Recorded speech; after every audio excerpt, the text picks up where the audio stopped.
अगला प्रश्न 20 नंबर प्रश्न पर ध्यान दीजिए।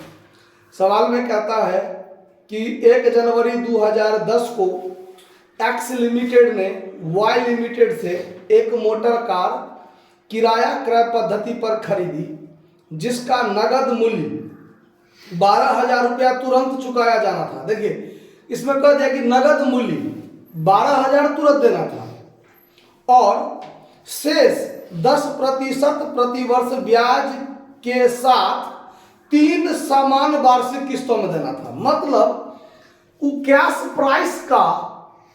प्राइस में से 12,000 वो तुरंत दे दिया और बाकी कैश प्राइस जो था उसका 3 समान किस्त बना और उस समान किस्त के साथ तब ब्याज भी दिया और फिर किस्त का भुगतान किया। मतलब यहां पर यह बात स्पष्ट क्लियर हो रहा है जैसा 19 नंबर प्रश्न में बताए थे कि जितना कैश प्राइस था उसको 3 समान किस्तों में बांट दिया फिर बाद में ब्याज साथ देते गया। यहां पर देखिए रेट ऑफ इंटरेस्ट तो दे दिया 10%। अब सबसे अंतिम किस्त जो है देखिए सबसे अंतिम किस्त 17,600 का है। सबसे अंतिम किस्त 17,600 का है। अब 17,600 में 10% तो ब्याज पक्का शामिल होगा कि नहीं होगा। अब 10% ब्याज शामिल होगा तो उसका कैश प्राइस तो हम निकाल सकते हैं 10/110 करके अंतिम से, है कि नहीं। और उसका जो कैश प्राइस निकला उसको तिगुना कर दीजिए तो 3 किस्त हो जाएगा। कैश प्राइस का तिगुना 3 गो किस्त में हो जाएगा ना। और ये कैश प्राइस हो गया 3 गो और एगो 12,000 कैश प्राइस है, दोनों को जोड़ दीजिए तो टोटल कैश प्राइस हो जाएगा। होगा कि नहीं होगा। तो देखिए कैसे करेंगे हम लोग। सबसे पहले यहां लिखते हैं लास्ट इंस्टॉलमेंट बराबर 17,600 और रेट ऑफ इंटरेस्ट ये है 10%। तो इंटरेस्ट बराबर क्या हो जाएगा 17,600 गुने 10 बट्टा 110। क्यों तो इस 17,600 में ब्याज शामिल है, इसमें ब्याज शामिल है यानी ये 110 के बराबर है ना। तो इसीलिए 10/110 करके कैलकुलेशन करेंगे। इस शेष में भाग दीजिएगा तो 1,600 निकलेगा। अब इंटरेस्ट 1,600 हो गया तो इसमें इसका कैश प्राइस कितना होगा 17,600 में से 1,600 घटा दीजिए तो 16,000 कैश प्राइस। अब 16,000 कैश प्राइस का 3 समान किस्त है, 3 समान किस्त है ना। तो अब देखिए अब हम टोटल कैश प्राइस निकालेंगे। टोटल कैश प्राइस तो 16,000 गुने 3 गो किस्त है और फिर उसमें 12,000 डाउन पेमेंट जोड़ दीजिए तो 16 या 48 और 12 मिलाकर कितना हो गया 60,000। यानी हमारा कैश प्राइस कितना हो गया 60,000। अब हमको निकालना है इंटरेस्ट। तो जैसे शुरू से करते थे कैलकुलेशन ऑफ इंटरेस्ट वैसे ही करना है हमको। देखिए इसमें आपको करना है कैश प्राइस, इसमें करना है इंटरेस्ट की गणना और इसमें आपको निकालते जाना है कैश प्राइस अब प्लस इंटरेस्ट करेंगे तो इंस्टॉलमेंट का चर्चा होता है। इसमें इंस्टॉलमेंट आपका कैश प्राइस कितना है 16,000 जिसमें आप डाउन पेमेंट कर दिए हैं कितना 12,000 और इसमें डेट मेंशन दिया हुआ है 1 जनवरी 2010 को। 1 जनवरी 2010 यहाँ चर्चा कर लीजिएगा।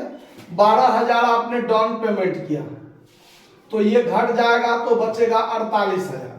अब 2010 में दिसंबर 31 को ब्याज तो लगेगा साल के अंतिम दिन। तो 31 दिसंबर 2010 को आप पहली बार ब्याज लगाइएगा 10%। तो 10% लगाइएगा तो ब्याज कितना निकलेगा 4800। और आपको पता है कि हर एक इंस्टॉलमेंट 16,000 का होगा। कितना का होगा 16,000 का हर एक इंस्टॉलमेंट होगा। तो 16,000 इंस्टॉलमेंट 4800 ब्याज दोनों को जोड़ेंगे तो 20,800 आपका इंस्टॉलमेंट बनेगा। फिर यहां पर आप क्या कीजिएगा तो 16,000 कैश प्राइस में से कैसे प्राइस में घटाइएगा तो कैश प्राइस तो 16,000 है घट गया, ये हो गया 32,000। फिर अब आप 31 दिसंबर 2011 को 32,000 पर फिर 10% ब्याज लगाइएगा, तो ब्याज होगा 3200। तो फिर आपका इंस्टॉलमेंट हो जाएगा 16,000 प्लस 3200 मिलाकर 19,200। फिर इसमें से आप 16,000 घटाइएगा तो ये हो जाएगा 16,000। 31 दिसंबर 2012 को जब अंतिम किस्त की बात होगा, वहां तो आपको स्पष्ट क्लियर है ये है कि 16,000 क्या है मेरा किस्त और 17,600 क्या है, 17,600 किस्त है और 16,000 कैश प्राइस है। तो आप निकालिएगा अभी तो 16,000 का 10% 1600 ब्याज और 16,000 में 1600 जोड़ दीजिए तो 17,600 आपका इंस्टॉलमेंट, जो कि आपको स्पष्ट रूप से दिया हुआ है। क्लियर बात। अब सवाल में यह बात भी कहता है कि क्रमागत ह्रास विधि से आपको 20% ह्रास भी लगाना है। ठीक है, तो 20% क्रमागत ह्रास लगाना है। तो अब हम यहां पर कैलकुलेशन ऑफ डिप्रिसिएशन निकाल देते हैं। कैलकुलेशन ऑफ डिप्रिसिएशन, देखिए डिप्रिसिएशन क्या होगा। फर्स्ट ईयर के लिए जब हम डिप्रिसिएशन निकालेंगे, यानी 31 दिसंबर 2010, तो कैश प्राइस है आपका कितना 60,000। 60,000 का 20% क्रमागत ह्रास निकालेंगे तो 6 दूनी 12,000 लगेगा। 20 क्या है 20% है ना क्रमागत ह्रास निकालने का। ठीक, तो रिटेन डाउन वैल्यू कितना बचेगा, 60,000 में से 12,000 घटाइए 48,000। फिर 31 दिसंबर 2011 को जब आप लगाइएगा तो 48,000 गुने 20%, तो 48 दूना 9600 हुआ। तो फिर रिटेन डाउन वैल्यू आपका कितना बचेगा, 48,000 में से 9600 घटाइए, 48,000 में से 9600 घटाइए, कितना बचेगा 39 38,400, यही ना बचेगा। उसके बाद 31 दिसंबर 2012 को फिर आप 38,400 इसका 20% ह्रास लगाइएगा, तो ये हो जाएगा 38 दूना 7680 रुपया। फिर आपका रिटेन डाउन वैल्यू बचेगा कितना, 38,400 में से 7,680 घटा दीजिए, कितना बचता है 30,720। 30,720। ये आपका कैलकुलेशन हो गया, कोई दिक्कत। अब हम बनाएंगे आपको सवाल के हिसाब से वेंडर अकाउंट कहता है बनाने और मोटर कार अकाउंट कहता है बनाने। तो सबसे पहले कहता है मोटर कार का खाता दिखाओ पहले, तो हम पहले मोटर कार का ही खाता बताते हैं। तो देखिए सबसे पहले in the books of purchaser होगा, है ना, क्रेता के पुस्तक में in the books of purchaser, in the books of purchaser. ठीक है, सबसे पहले देखिए हम बताते हैं motor car account. Motor car account बनाएगा, हो जाएगा इतना दूर में आसानी से हो जाएगा। 3 साल का खाता बनाना है। देखिए date particular amount, DR side या सीआर साइड। और मोटर कार का जब खाता खोलेंगे तो डेबिट साइड में हम क्या लिखेंगे, 2010 जनवरी 1 को to hire vendor account, to hire vendor account कितना में खरीदे हैं, 60,000 में खरीदे हैं। और संपत्ति खाता में ज्यादा कुछ नहीं होता है, बस आप ह्रास लगाते जाइए, सीडीबीडी निकालते जाइए। सवाल में एक बात क्या कहता है, 3 वर्षों के सेवा के उपरांत उस मशीन को यानी मोटर कार को 30,000 में नगद में बेच दिया गया। ये बात भी क्लियर है। तो 3 वर्ष के बाद ना उसको हम बेचेंगे कितना 30,000 में। तो पहले तो 3 साल तक काम करना है हमको। तो चलिए 2010 दिसंबर 31 को बाय डिप्रिसिएशन अकाउंट 12,000 डिप्रिसिएशन लगाए तो इसका सीडी कितना बच जाएगा 48,000। 60,000 60,000, यहाँ 48,000 आपका बच जाएगा बाय बैलेंस सीडी। उसके बाद 2011 में जनवरी 1 को टू बैलेंस बीडी लिखिएगा। आप कितना लिखिएगा टू बैलेंस बीडी? 48,000। फिर आप 2011 दिसंबर 31 को बाय डिप्रिसिएशन अकाउंट लिखिएगा। तो दूसरे साल का डिप्रिसिएशन कितना है? 9600। फिर आपको यहां पर बाय बैलेंस सीडी बच जाएगा 48,000, 9600 घट जाएगा बाय बैलेंस सीडी। तो दूसरे साल का बाय बैलेंस सीडी कितना बचा है? 38,400। फिर 2012 जनवरी 1 को टू बैलेंस बीडी 38,400 हो जाएगा। अब देखिए, तो सवाल में कहता है 3 वर्ष के उपरांत, मतलब 3 साल जब बीत जाएगा तब, इसका मतलब 3 साल, तीसरे साल भी लास्ट तक हमारा काम होगा, यानी तीसरे साल भी हम डिप्रिसिएशन लगाएंगे। तो 2012 का दिसंबर 31 को बाय डिप्रिसिएशन अकाउंट 7,680 डिप्रिसिएशन लगा। और अब क्या हुआ देखिए कि 38,400 में से 7,680 घटाने के बाद 30,720 रुपया का दाम बचा हुआ है संपत्ति का। और उस 30,720 रुपया के संपत्ति को हम क्या कर रहे हैं? बेच रहे हैं, नगद में बेच रहे हैं। तो नगद में बेच रहे हैं तो क्रेडिट साइड में क्या हो जाएगा? By cash account. कितना? 30,000।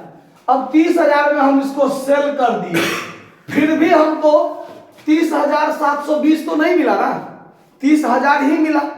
फिर भी हमको क्रेडिट में 720 क्या हो रहा है? घट रहा है। 720 घट रहा है, इसका मतलब ये हमारा लॉस हो जाएगा बाय पीएल अकाउंट लॉस। यहां लिख देंगे लॉस ऑन सेल्स। कितना रुपया लॉस हो रहा है? 720। अब दोनों साइड को यदि जोड़ दीजिए तो 38,400, 38,400 दोनों साइड हो जाएगा। समझ में आ रहा है बात? अब इसके बाद बताएंगे हायर वेंडर का अकाउंट। तो इसको पहले आप लोग नोट कर लीजिए और आप लोग स्क्रीनशॉट कर लीजिए, फिर आगे बताते हैं। देखिए, अब यहां पर बनाएंगे इसके पुस्तक में हायर वेंडर का अकाउंट। तो हायर वेंडर का अकाउंट खोल दीजिए। हायर वेंडर का कोई नाम दिया हुआ है? हायर वेंडर्स का कोई नाम तो नहीं दिया हुआ है कि किसने किससे खरीदा, दिया हुआ है एक्स लिमिटेड ने वाई लिमिटेड से खरीदा है। तो यहां पर वाई लिमिटेड लिख देते हैं। वाई लिमिटेड का खाता खोलेंगे और आप जो पिछला खाता में एसेट्स अकाउंट के डेबिट में जो टू हायर वेंडर लिखे थे, वहां भी आप टू वाई लिमिटेड लिख सकते हैं, लिख दीजिएगा।